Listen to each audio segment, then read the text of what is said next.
America और अफगानिस्तान का सबसे बड़ा एयरबेस बगराम आज फिर चर्चा में है। डोनाल्ड ट्रंप ने चेतावनी दी है कि अगर अफगानिस्तान ने इसे वापस नहीं लिया तो बुरी बातें होंगी। लेकिन बगराम क्या है, किसने बनाया, कैसे दो महाशक्तियों की लड़ाई का गवाह बना और क्यों ट्रंप इसे चीन से जोड़ रहे हैं, इस वीडियो में हम जानेंगे। सोवियत दौर से लेकर तालिबान के कब्जे तक बगराम एयरबेस की पूरी कहानी।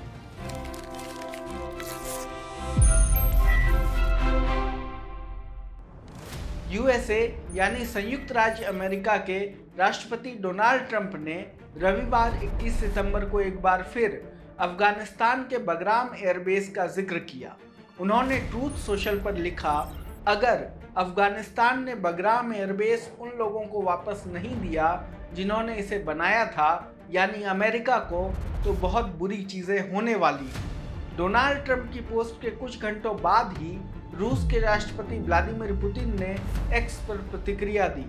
उन्होंने लिखा, किसी को अमेरिकी राष्ट्रपति को याद दिलाना चाहिए कि बगराम एयरबेस अमेरिका ने नहीं बनाया था।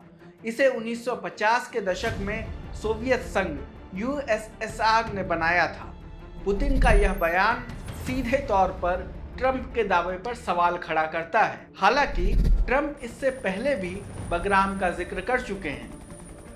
दूसरी ओर इस साल मई व मार्च में अपने ब्रिटेन दौरे के दौरान तालिबान विदेश मंत्रालय के अधिकारी जाकिर जलाली ने कहा था कि अफगानों ने कभी इतिहास में विदेशी सैन्य मौजूदगी को स्वीकार नहीं किया।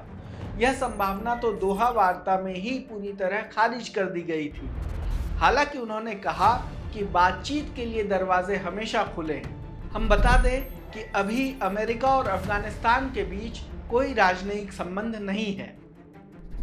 अब पहला सवाल उठता है कि बगराम एयरबेस किसने बनाया। बगराम अफगानिस्तान का सबसे बड़ा एयरबेस है। यह राजधानी काबुल से लगभग 60 किलोमीटर उत्तर में स्थित है। बगराम अफगानिस्तान के परवान प्रांत में एक कस्बा है। एयरबेस इसी कस्बे के पास बनाया गया है, इसलिए इस एयरबेस को बगराम एयरबेस कहते हैं। विशेषज्ञ कहते हैं कि परवान से अफगानिस्तान के कई अहम शहरों काबुल, कंधार और बामियान तक पहुंच है, इसलिए इस क्षेत्र को नियंत्रित करना अफगानिस्तान पर नियंत्रण की चाबी माना जाता है। यह एयरबेस 1950 के दशक में सोवियत संघ ने बनाया था। उस समय अमेरिका और सोवियत संघ दोनों ही अफगानिस्तान में प्रभाव जमाने की होड़ में थे।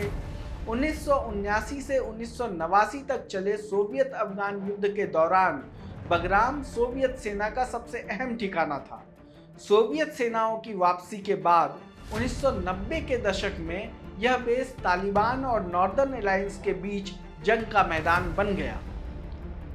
अमेरिका को इस बेस का नियंत्रण कब मिला?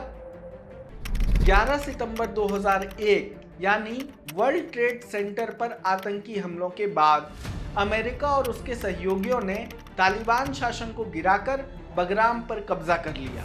अगले 20 साल तक जब वॉर ऑन टेरर चल रहा था, तब बगराम अमेरिकी मौजूदगी का केंद्र बना रहा।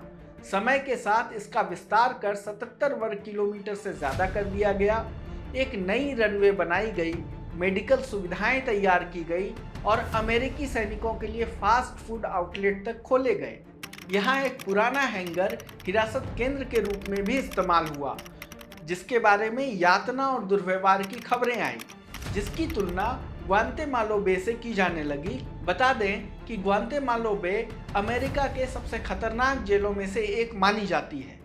ट्रंप प्रशासन ने 2020 में तालिबान से समझौता किया, जिसमें तय हुआ कि नाटो सैनिकों को पूरी तरह अफगानिस्तान छोड़ना होगा। अगले एक साल में तालिबान ने ज़मीन पर बढ़त बना ली। 2 जुलाई 2021 को अमेरिकी सेना ने बगराम खाली कर दिया। 15 अगस्त को यह तालिबान के कब्जे में चला गया। 30 अगस्त को आखिरी अमेरिकी विमान काबुल एयरपोर्ट से उड़ गया।